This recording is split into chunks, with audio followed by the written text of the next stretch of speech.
Will Donald Trump be good for the U.S. economy? The president-elect has outlined his agenda for the first 100 days in office. On top of that list is a bold tax reform plan. It could grow the economy 4%, more than that, a year, creating at least 25 million new jobs.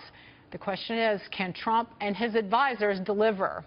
Joining me now is former member of President Ronald Reagan's Economic Policy Advisory Board, Art Laffer, and economic advisor to President-elect Donald Trump, Steve Moore. Steve Moore, can you do broad tax reform, corporate and individual, in, I'll give you 150 days? Can it be done? Well, I think we've got a good shot at it. And by the way, you talk about the impact of Trump on the economy. My goodness, look what's happened to the stock market just since he was elected. It's clear that investors are very pumped up about this Trump agenda. A big question about whether you move forward just with a business tax cut or you do what Chairman House Ways and Means Committee Chairman Kevin Brady wants to do, which is do the whole big boom, do the whole tax package all at once. I'd love Arthur Laffer's advice on that. But look, if we can get this tax cut passed this year, I think it's going to be a huge stimulus for the economy. I do think we get to 4% growth.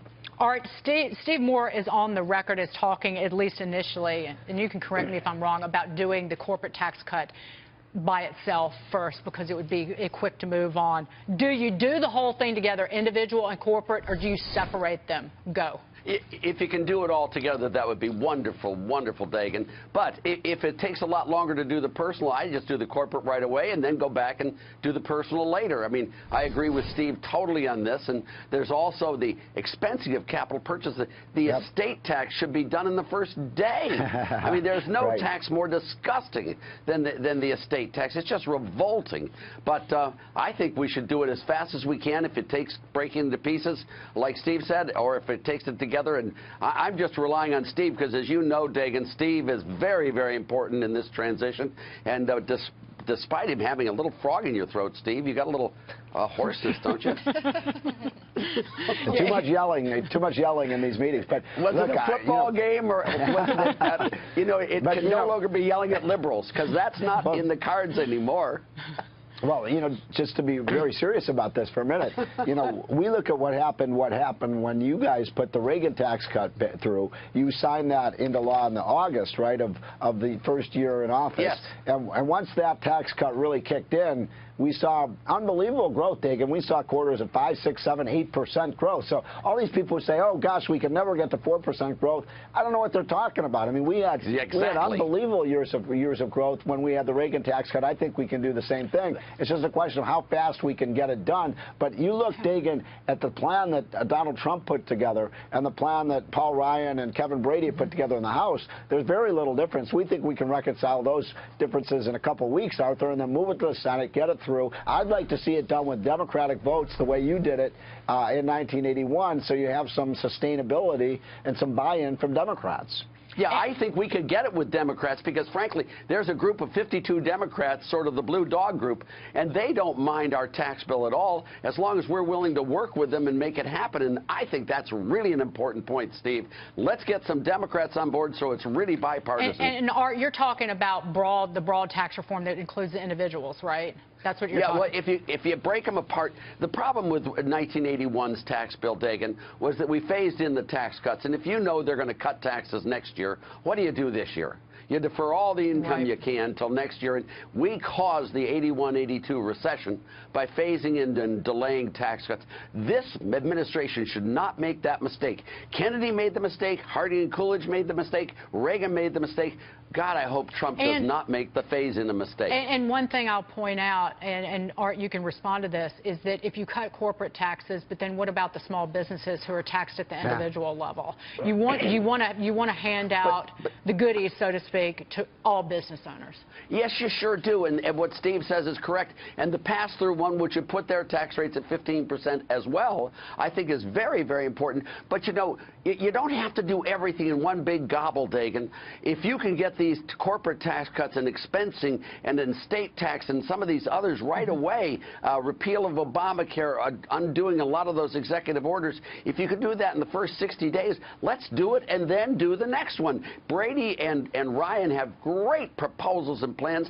Some of them are fairly complicated and delicate and have to be vetted by committees. Right. But the stuff we can do quickly.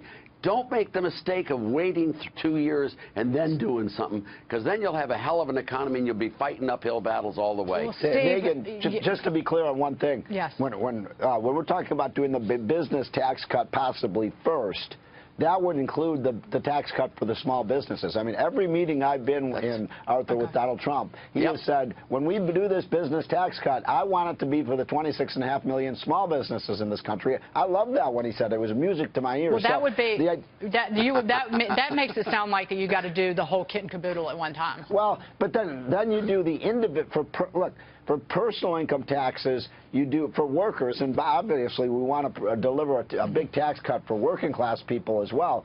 But you do that on possibly a second tier. Now, look, again, if Kevin Brady and the members of Congress think they can get the whole kit and caboodle done in one big swoop, I'm in favor of that. I'm not necessarily advocating one or the other. I'm just saying there's two possible tracks here to go. Steve, real quick, one thing the Democrats love talking about, that's spending. And Donald Trump's talked about spending $1 trillion on infrastructure. Is it $1 trillion in borrowing? Is that what it's going to be? Oh, no, I think that $1 trillion is going to include things like building pipelines. And by the way, that doesn't increase the debt at all. That'll be all privately financed. Maybe some public-private partnerships to build toll roads and so on that don't cost the taxpayer a penny. So I think you could do a lot of new infrastructure without massively increasing the debt, and maybe put a little infrastructure spending in this business jobs bill. And there's where I think you get those Democrat votes, because those are union jobs.